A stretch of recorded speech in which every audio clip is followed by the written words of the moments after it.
The views and opinions expressed in the following program are those of the participants and do not necessarily reflect those of KSMQ Public Service Media Incorporated or its assigns.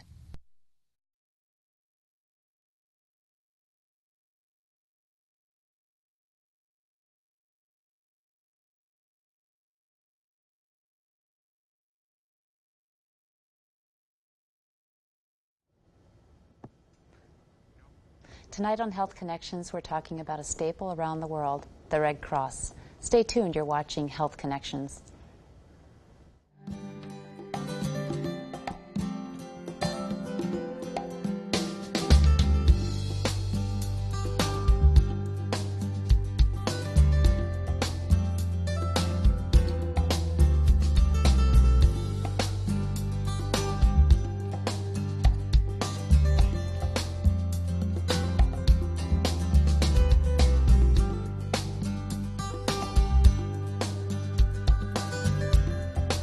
Welcome to Health Connections. I'm your host, Vicki Langrell. Tonight we're talking with Elaine Hansen, the Executive Director of the Mower County Chapter of the American Red Cross. Thanks for being here, Elaine. Remember to call in with your questions or comments tonight. The number will be at the bottom of your screen. Elaine, could you tell us a little about the mission of the Red Cross? Sure. We're a humanitarian volunteer-led organization, and we adhere to the fundamental principles of the International Red Cross and Red Crescent movement, and we are here to help relieve the suffering of victims caused by disaster, as well as to help families prevent, prepare for, and respond to emergencies. Mm-hmm. When I think of the Red Cross, the first thing that comes to mind for me is blood donations. Talk to us about the services that the Red Cross offers, and just kind of run down them, the blood donation and all the different disaster relief services. And okay, all the services of the American National Red Cross include disaster services, services to armed forces, international services, health and safety services, and in some parts of the country it would also include blood services. Mm-hmm. So those are the key things that we have as a national organization, and then we all have some local things that we do within our communities as defined by communities as a need that we can fill. Mm-hmm. Let's start off with the blood donation then. What do you guys do with all that blood? Well, the American Red Cross is the largest provider of blood in the country, and we work together with our partners across the country to ensure that all Americans have an adequate supply of safe blood. And so first we meet the needs of our immediate region, and then we can export additional blood to other parts of the country. So when there are terrible winter storms, tornadoes, hurricanes, floods, or other things that interfere with the collection of blood in an area, or there's an additional huge demand, we can export blood to those areas to help ensure that our friends and neighbors around the country are provided with enough blood. What makes a person eligible for donating blood? Well, in the state of Minnesota, just recently, last July, it was passed that 16-year-olds could donate blood with parental consent. Mm-hmm. That's not the same in all states.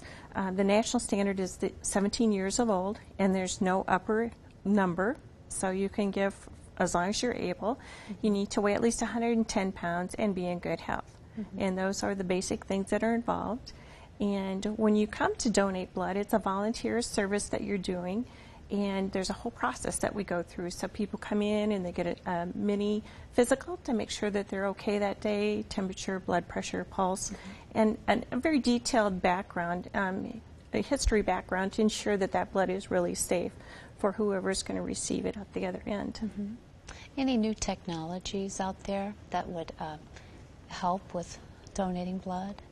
Well, for blood services, because it's so important in the advancements in medicine, there is an increased need. And so as we've looked at that, we've recently started doing what we call double red donations. Mm-hmm. And in fact, I'm a double red donor, and it's a very simple process, but it does take a little longer.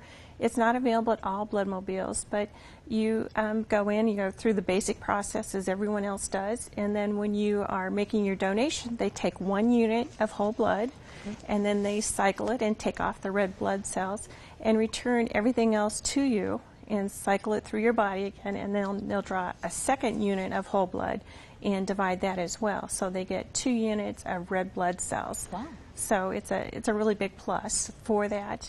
At some fixed sites, we also do what we call a frecious donation, where we just draw off the plasma and return all the other blood products back to people. That's a little bit more detailed process, and so that's not done at the mobile units, but at the fixed sites.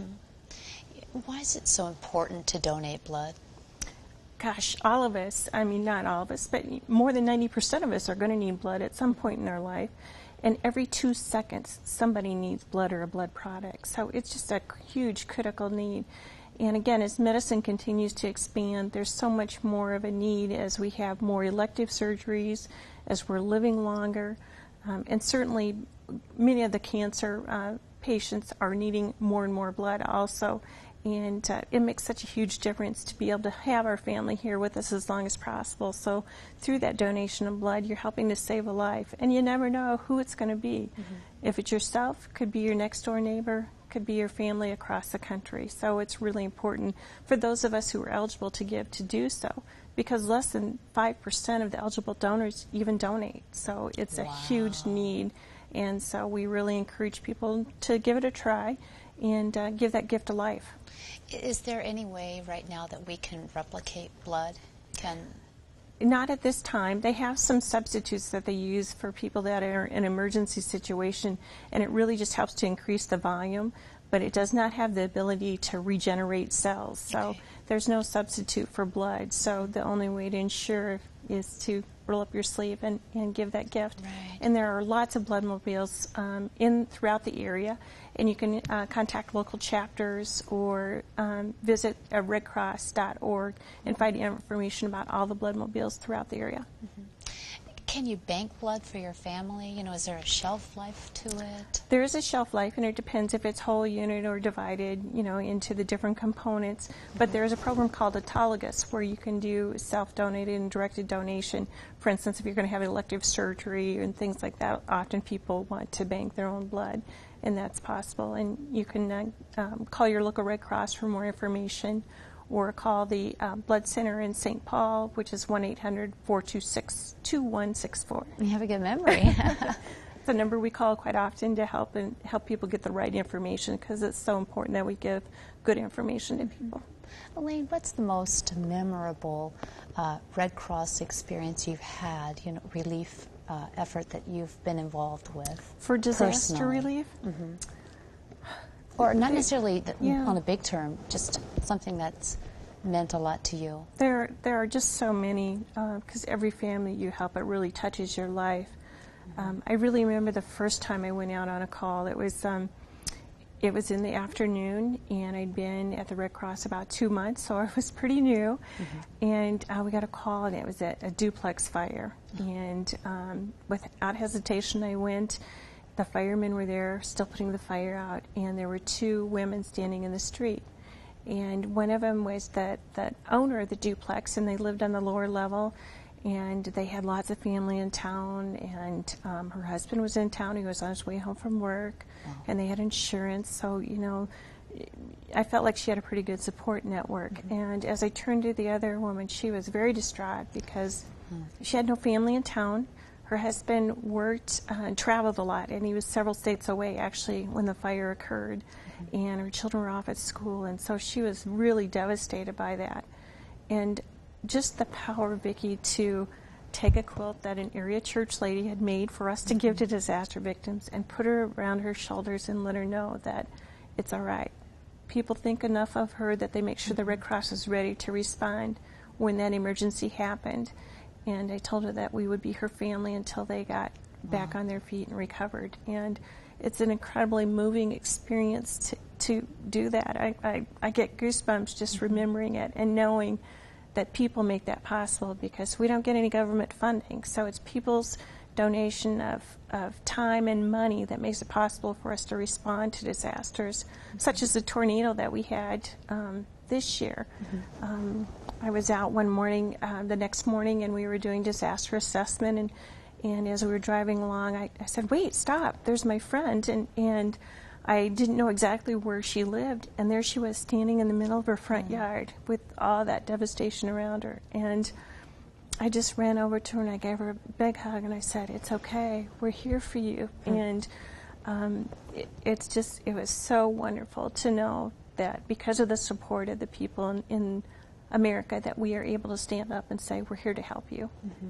And there's no substitute for compassion. You know, it's just, it can get you through so many obstacles. Mm-hmm. And besides compassion, what are some other services that the Red Cross offers for our community? Well, for disaster services, we provide immediate, for their immediate needs. So temporary shelter, food, clothes. If they've lost medications, glasses, medical equipment, we'll help to replace all those things.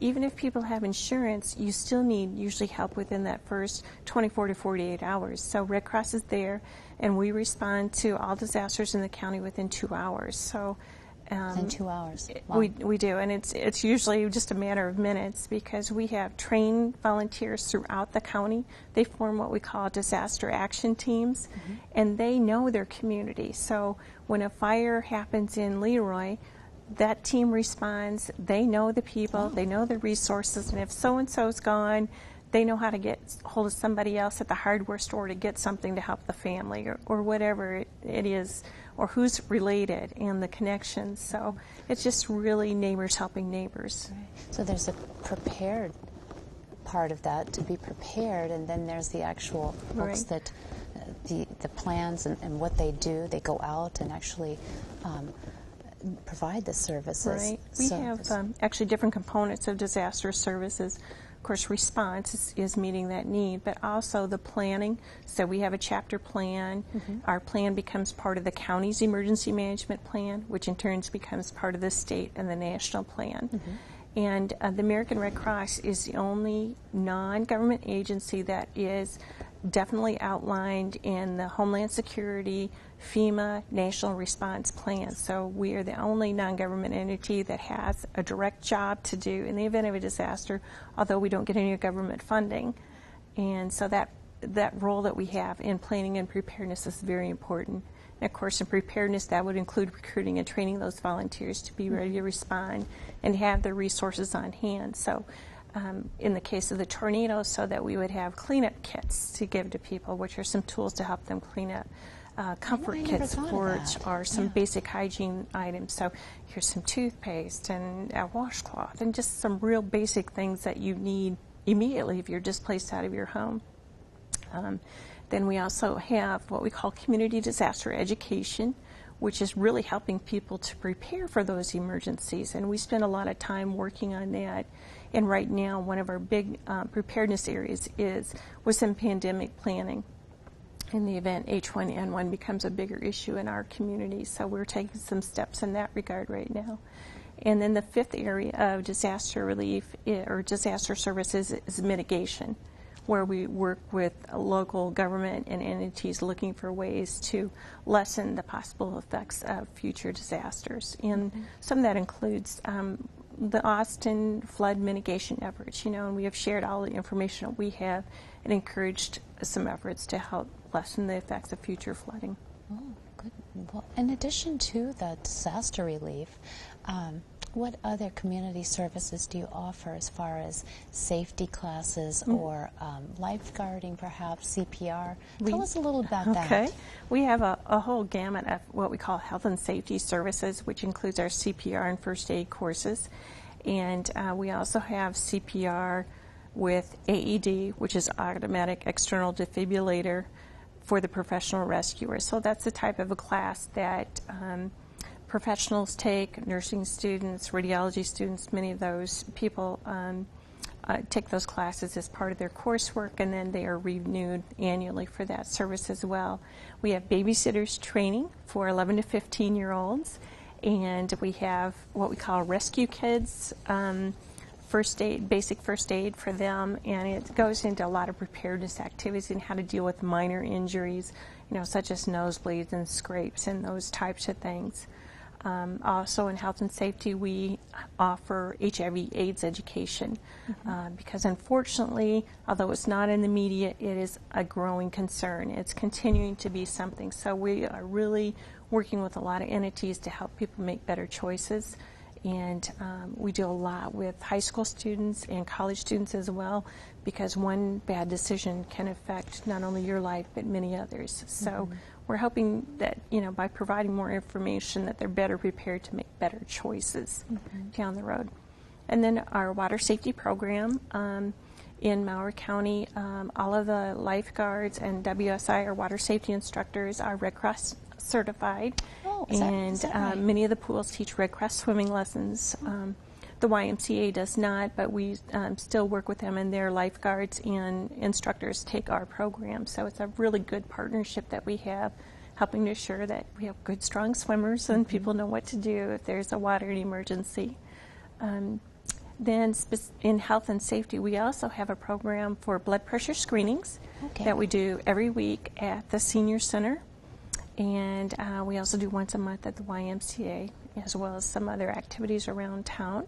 And then throughout the county, we also provide comfort stations at events, parades, festivals, hog jog, things like that.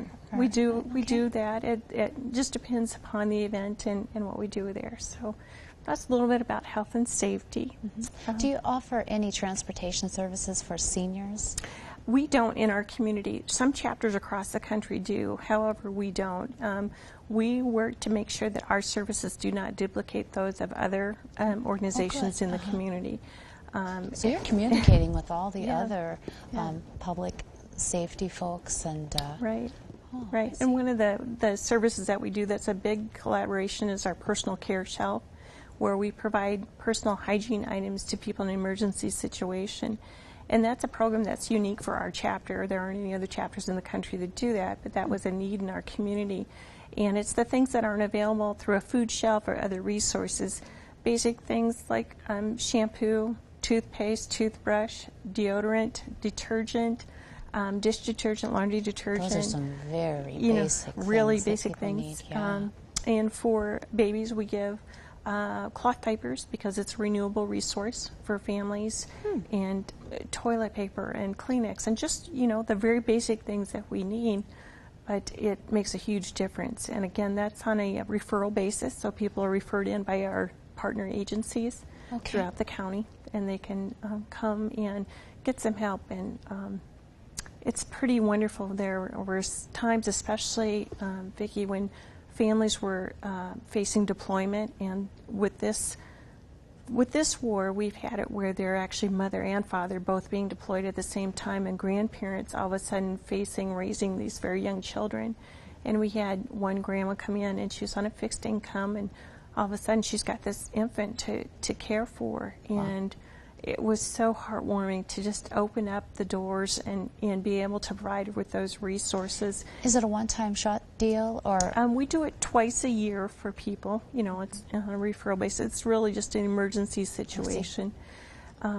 And that one grandmother, she needed a little bit more, and that's where our services to armed forces comes into play. Well, that's what really piqued my interest, was the service to armed forces personnel. Is it to their families? Is it to the personnel that are? It's both. And, you know, in that instance, we were supporting her as she was dealing with this deployment issue and what she was dealing with. And this particular grandmother's grandchildren were like 2 and 4. And the kids were really having a hard time. And we have a supply of big fuzzy toy animals, and we let the kids just go through and pick out 2 things. And the little girl she was so touched by that, and it meant so much to her, that she went home, and she had not let her grandmother leave her sight. Wow. Her grandmother had quit working, and that's why she first came to us for help. And then she just felt so comfortable that, it's okay, Grandma, you can go to work, and you can sleep by yourself, and, you know, and it was just, it's an awesome feeling to know that you can make a difference in a family like that. How can folks get involved? How can they volunteer? What do you need help with? We open the doors and are so inclusive. We have volunteers as young as 6 that come as part of a family, and volunteers into their 90s. And there are all kinds of opportunities for them, Vicki. They can be involved in all of our service delivery areas. There are so many things that we do that are behind the scenes, like preparing the brochures to go out for the presentations, or we have a whole group of people that are involved in cleaning the mannequins following class, so that's a big part of it.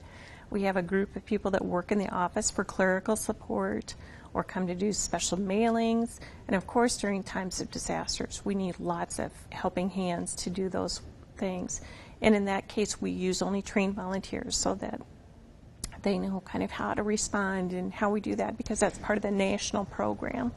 The training that they get, is it very specific, and do they learn things about, say, compassion or first aid, or what is the training in? For disaster services, all of our volunteers are asked to complete the Red Cross orientation, which is a general orientation online that gives you an overview. And then they start walking through Intro to Disaster, which gives them a broad sweep to look at how we respond to disaster and all the different groups and activities of things that we need help with. And all of our disaster volunteers, disaster training is free of charge. And we certify them all in CPR and first aid, because when they're responding, we want to make sure that they are comfortable to know what to do when they're out there. And then depending upon what their skills or interests are, we find the right place. We have a lot of nurses that are involved in providing health services, both to clients and the other volunteers. We have mental health workers that are involved. We have what we call client casework people, and they're the people that sit down with each family, one family at a time, to talk to them about what it is that they need to rebuild their life. And then we help to connect them either with the resources of the American Red Cross or those other resources in the community so they can get what they need. And it just kind of goes on. We have people that do the mass care, which is going out and providing the food and water out in the field to the families as well as the relief workers. And logistics people who coordinate to get everything around for us. Communications is a big plus. We have a group of people that work on ensuring that we have communications. So if everything goes down, we work with our partners then at the ham radio clubs to ensure that we have a way to communicate, make sure things work. Wow, that's neat. There's just lots more to it. How often does a volunteer need to recertify their CPR training and things like that? CPR is an annual renewal.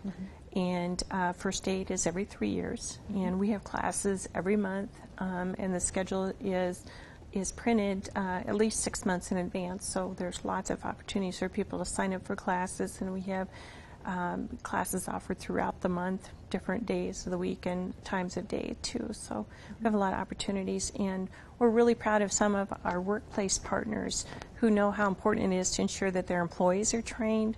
And so they will set up classes too to train some of their employees or key management people in those important skills of life saving. So. Who contacts the Red Cross to come to these disasters? For an emergency, sometimes we get a call from the fire departments, sometimes it's law enforcement, and sometimes it's directly from the family. We work throughout the year to publicize how to reach us, and that we are here to help people when disaster strikes. So. And you mentioned earlier that the Red Cross is not a government organization. So what are ways that people can donate to the Red Cross? We are proud to be congressionally chartered. So we have a congressional charter that mandates we will provide services, but no funding from them. So we are funded through the gifts of the American people and businesses and organizations, foundations, and our good friends at the United Way certainly provide a lot of our funding for us. But we do fundraisers throughout the year, and we have some fun things coming up. In December, we'll be doing, again, our holiday tour of homes, and we're really excited about it. We have 5 great homes throughout the community. And we have a lot of people that remember us when they're doing memorials and honorariums. You know, when you don't know what to get someone who's got everything, an honorarium is really a nice gesture to do. And we send an acknowledgement out and let people know that they were thought of. Does the Red Cross report to anyone? We do. In terms of, as a chapter, we are a community chapter. Our regional chapter is in Rochester, and then they report up to a division and then on to national. And every year we have an external audit done to ensure that everything is accounted for appropriately and all of our procedures are appropriate. And we also have some reporting that we do to the National Red Cross.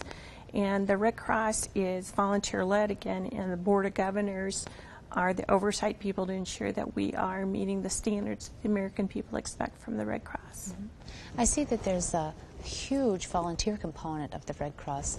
What if one were interested in seeking employment with the Red Cross? Is there a certain career path you would suggest for them, or a major in college, or do you recruit at colleges? They now do have, nonprofit degrees. At the time, I was in college, that wasn't heard of, and actually I didn't know I would end up on this path, as went to school and got a degree in ag business, so ag business, didn't know where that would take me, but I think the biggest thing is you have to have compassion and a desire to help others. Mm-hmm. It gets into your heart, because you know what a difference it makes when you look at that family. Mm-hmm. What's the biggest misconception people have about the Red Cross, you think? I think a real big one, Vicki, is that people think we're part of the government because our name is American Red Cross. But we are not, and, in not understanding how that works, we don't get money from the government, and we're not, we do have some mandates from the government. But often people will say, well, that's why I pay my taxes. And I'm like, well, I'm glad you pay your taxes, but that does not actually assist us at the Red Cross in providing services. Mm-hmm. One of the other parts is understanding how the national and international Red Crosses work together, because there is the International Red Cross and Red Crescent movement, which we are all a part of. And there are 170 societies around the world that are part of the Federation. Okay. So when there's a huge disaster happening around the world, there's a coordination through the Federation to have certain Red Cross units do certain functions. For instance, during the Katrina relief effort, we had help from the Canadian Red Cross with mental health work. And when we went over after the tsunami, the American Red Cross went, and the part we were assigned there was water supply and sanitation. So it's coordinated, yeah. And if we all show up, it's like going to a potluck. If everybody brings dessert, it's really good, but right. It's not everything you need. Thank you so much, Elaine. I have learned a bunch, and it's really been enlightening, so thank you. Thanks, Elaine, for joining us tonight. Thank you for watching at home. For more information, log on to ksmq.org and click on Health Connections. From all of us at Health Connections, good night.